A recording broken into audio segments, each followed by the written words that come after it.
নমস্কার। আলাপ music academy বিডির পক্ষ থেকে সকলকে জানাই আন্তরিক শুভেচ্ছা এবং অভিনন্দন।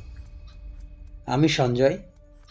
আজকের এপিসোডটি সঙ্গীতের সাথে থাকা প্রতিটি মানুষের জন্য একটি প্রশ্ন নয়, এটি একটি সতর্কবার্তা। আপনারা সবাই জানেন যে বর্তমান সময়ে আমরা বাস করি শর্টকাটের যুগে। কিন্তু আপনি জানেন কি, এই যুগে সবচেয়ে নিঃশব্দে ধীরে ধীরে কোন জিনিসটা হারাচ্ছি? জানেন না তো? তো চলুন একটু থেমে এই কথাটার ভিতরে ঢুকি। আজ আমরা গান শিখতে চাই, কিন্তু সময় দিতে চায় না। আমরা সুর চাই, কিন্তু সাধনা করতে চায় না। সাধনার জায়গায় আমরা অটো টিউন, সফটওয়্যার বা বিভিন্ন ধরনের মিউজিক্যাল ইনস্ট্রুমেন্ট ব্যবহার করছি। আমরা শো করার জন্য মঞ্চ চাই, পরিচিতি চাই, কিন্তু নিজের মৌলিক প্রস্তুতিটা থাকে না। এই মানসিকতার নামে হচ্ছে শর্টকাট। কিন্তু সঙ্গীত তো কখনো শর্টকাটে জন্মায় না। সঙ্গীত জন্মায় নীরবতায়, একাগ্রতায় এবং দীর্ঘ অপেক্ষায়, যেখানে প্রতিদিন নিজেকে ভাঙতে হয় এবং ধীরে ধীরে নিজেকে গড়তে হয়।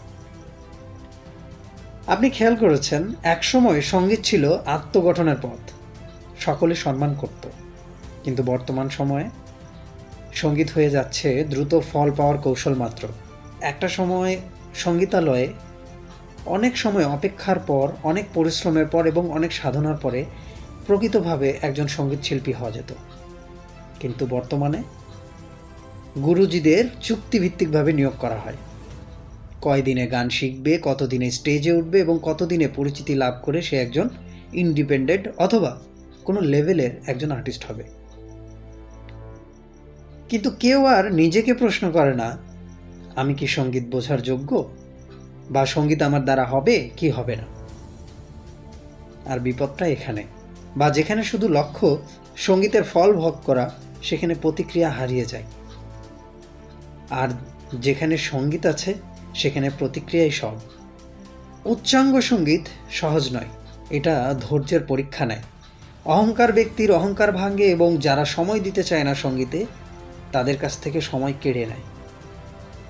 আর এই জন্যই উচ্চাঙ্গ সঙ্গীতের পথে সব মানুষ আসে না, খুব কম মানুষ আসে। কিন্তু অধিকতর ব্যক্তি এই বিষয়টা জ্ঞাত না যে এই পথে আছে সঙ্গীতের আসল রত্ন। আপনি যদি টলিউড, হলিউড থেকে শুরু করে হলিউড পর্যন্ত টপ লেভেলের যারা সিঙ্গার আছে তাদেরকে দেখেন, তাহলে আপনি তাদের ব্যাকগ্রাউন্ড দেখবেন, তাদের পেছনে ক্লাসিক্যাল মিউজিকের একটা বড় অংশ তারা সাধন করে রেখেছে।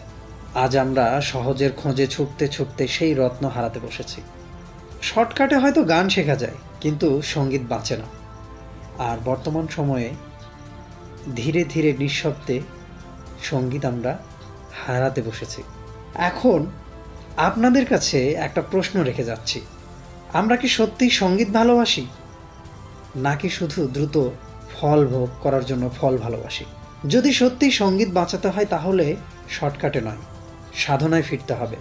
আর এই বার্তাটুকু দেওয়ার জন্যই আলাপ মিউজিক একাডেমি বিডির আজকের এই বিশেষ এপিসোড। ভিডিওটি যদি সত্যিই আপনাকে ভাবিয়ে তোলে, তাহলে অবশ্যই আপনার প্রিয়জনদের সাথে শেয়ার করে দিন। এবং আপনার যদি কোনো মতামত থেকে থাকে, তাহলে অবশ্যই কমেন্ট বক্সে কমেন্ট করে জানাবেন। আমি সঞ্জয়। দেখা হবে নতুন কোনো সঙ্গীতের বিশেষ কোনো এপিসোডে বা বিশেষ কোনো গভীর কোনো আলোচনায়। ততক্ষণ পর্যন্ত ভালো থাকুন, সুস্থ থাকুন, সঙ্গীতের সাথে থাকুন। নমস্কার।